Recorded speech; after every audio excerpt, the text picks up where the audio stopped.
Hello everyone, this is Father Mike from Sacred Hearts, and I'm very glad to have this opportunity today to talk to you a little bit about what's happening in the church now that we're finding out more about the guidelines of all working to prevent and avoid the coronavirus.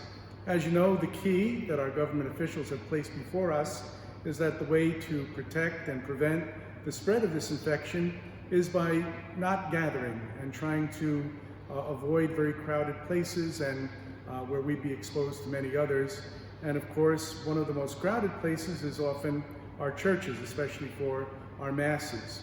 So our church, our diocese, along with many others throughout our country, has now instituted the practice of canceling, suspending the celebration of all public masses on weekdays and Sundays from now until after Easter, actually April 14th.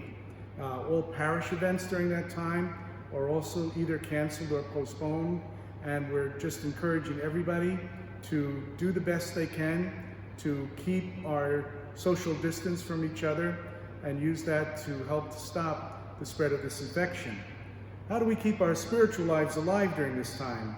Well, there are some things that we will be doing. One thing I want to assure people is spiritual things that are especially important. We as priests are continuing to bring the sacrament of anointing to those who are seriously ill. We will be celebrating funeral masses for families, should that occasion arise.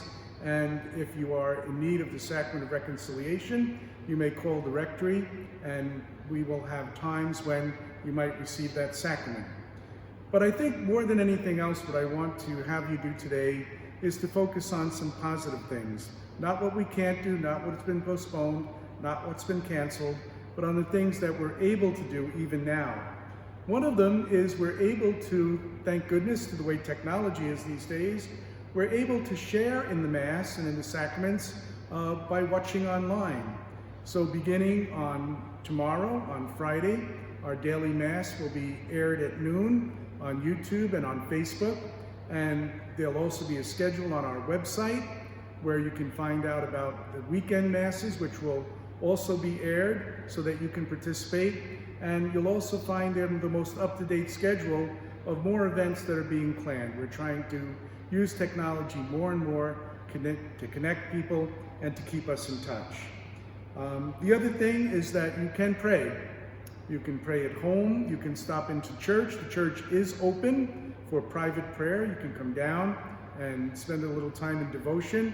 Our Pope Francis has asked us all, even today, to say the rosary. You can do that in church, you can do that at home. We can pray that prayer for the healing and the saving of all who are so worried in our world. You can also do things very practically to reach out. If you need assistance, please call us. Our ministers in our parish are still, where it's possible, bringing the sacrament and bringing a friendly word, bringing pastoral visits to those who are in need. And even just with each other, it's very important to stay in touch with the people that you love. It's that solidarity with one another, and by phone, by FaceTime, by text, whatever it is that you use to keep in touch, keep supporting, and keep sustaining each other. So let's just pray today for the healing and strength that we need. Loving God, we ask you today to keep our hearts focused on your life and on your love. Keep us in communion with you in all that we do. Still our hearts, calm our fears, and keep us always in your love. Amen.